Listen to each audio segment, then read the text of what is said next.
Let's dive right into this explainer and demystify the literal microscopic warfare happening inside us right now.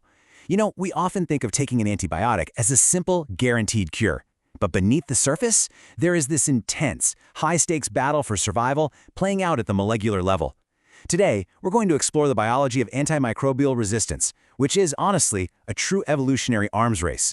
So how exactly do microscopic bacteria manage to outsmart our absolute most powerful medicines? It's kind of a terrifying question, especially when you realize that resistance has been detected to literally every single antibiotic currently in clinical use. But we have to remember, bacteria aren't just passively sitting there taking the hit. They are deploying a highly sophisticated, active arsenal of defenses.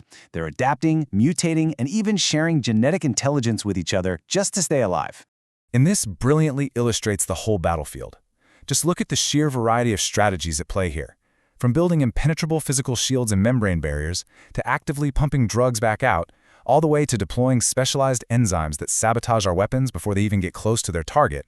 It really all comes down to a few brilliant, albeit highly problematic, molecular strategies that we're going to break down today. Here is our roadmap for the explainer.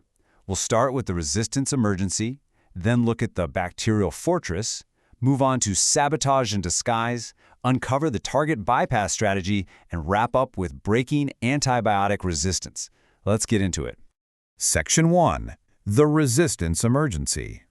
Look, antimicrobial resistance is straight up a global health emergency. What makes it so incredibly resilient is that it's fueled by both intrinsic tools, like the genes bacteria naturally possess, and acquired weaponry they pick up from other bacteria. But it's not just about genetics. A bacterium's actual lifestyle drastically changes how vulnerable it is. They don't always just float around as single cells. They can clump together into these fortified communities called biofilms, which are naturally super tolerant to drugs. Or when they're stressed, they can go into a dormant low-energy mode as persister cells. Because persister cells have almost no ATP energy and effectively stop growing, our bactericidal antibiotics, which normally target active growing cells, just completely ignore them. Then, once the antibiotic is gone, these survivors just wake right back up and start multiplying again. Section 2. The bacterial fortress. So before a drug can take down a bacterium, it's got to actually get inside, right? But these bacterial fortresses are definitely not created equal.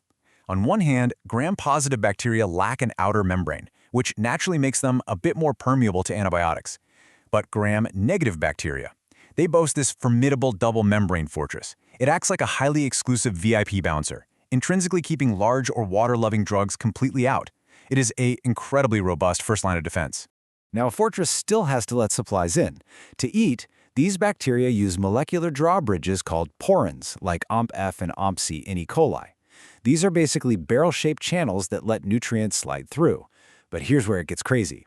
When they sense an antibiotic threat, bacteria actively regulate these drawbridges. They might shut down the larger OMP-F porins and only use the smaller OMP-C channels to physically restrict the drug from fitting through. Or, like we see in Klebsiella pneumoniae, they might mutate the porin to pinch the opening completely shut, locking out heavy-hitting drugs like carbapenems entirely. Okay, but what if a drug actually manages to breach the walls? Well, bacteria deploy these highly sophisticated R&D efflux pumps, like the massive Acraptol C structure. These things are basically towering pumps spanning the entire double membrane.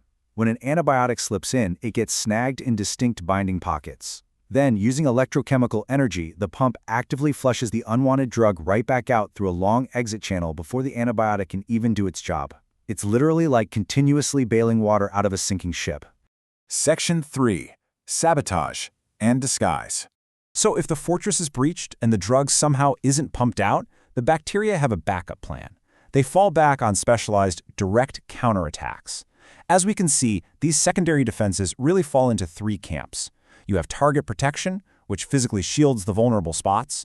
You have the disguise strategy, where enzymes alter the drug's target. And then you have pure sabotage, enzymes that just outright destroy the invading drug molecules. Let's take a closer look at those saboteurs.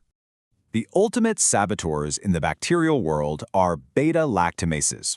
You could think of these enzymes as molecular scissors. Their one and only job is to hunt down beta-lactam antibiotics, things like penicillins and cephalosporins, and snip the amide bond of their central beta-lactam ring.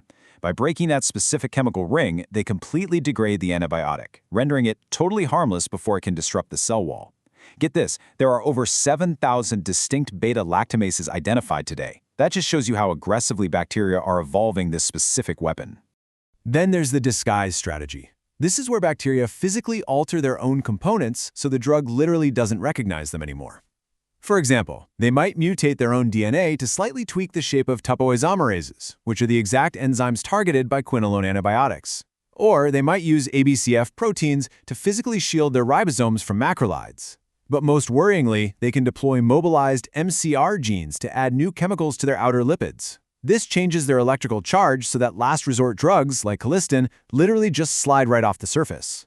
Section 4. The target bypass strategy. Honestly, I think this is the most brilliant trick of the bunch. When an antibiotic successfully blocks a critical pathway, some bacteria don't even bother fighting the drug. They just build a detour right around it. Take MRSA, for example. Methicillin normally inhibits a crucial cell wall protein, but MRSA simply acquires a new gene that churns out an alternative protein called PBP2A. It does the exact same job building the wall, but the drug can't bind to it. Complete bypass. Or look at enterococci. They alter the terminal ends of their cell wall peptides from D-alanine-D-alanine to D-alanine-D-lactate. It's a tiny microscopic change, but it renders the powerful drug vancomycin completely useless because it suddenly has absolutely nothing to lock onto. Section 5. Breaking antibiotic resistance. All right, so with the villain's massive molecular arsenal laid bare, how exactly are scientists fighting back to break this resistance? Well, the answer largely lies in resistance breakers. These are novel chemical compounds designed with a very specific, totally different purpose. They aren't meant to kill the bacteria directly. Instead, they are engineered to aggressively jam and dismantle those specific defense mechanisms we just talked about. By knocking out the shields and the saboteurs, we can actually restore the power of the existing antibiotics we already have in our toolkit. Right now, our counterattack boils down to 3 main strategies. Number 1, deploying clever inhibitors, like clavulanic acid or avivectam, to neutralize those destructive beta-lactamase enzymes by irreversibly locking onto them. Number 2, using compounds that permeabilize that super-rigid outer membrane in gram-negative bacteria, effectively forcing the drawbridges open. And number 3, actively developing molecules that block the energy sources or the physical assembly of those towering efflux pumps, trapping the antibiotics inside the cell where they can actually do their job. To wrap up this explainer, I want to leave you with this provocative thought. The mechanisms of resistance we've uncovered today are ancient, highly adaptive, and they are constantly being shared across the bacterial world. As these microscopic pathogens rapidly evolve new arsenals and detours, our scientific understanding of their molecular machinery really is our greatest weapon. We've got to continually innovate, design smarter resistance breakers, and use our antibiotics wisely to ensure our medicine stays one step ahead in this never-ending biological arms race.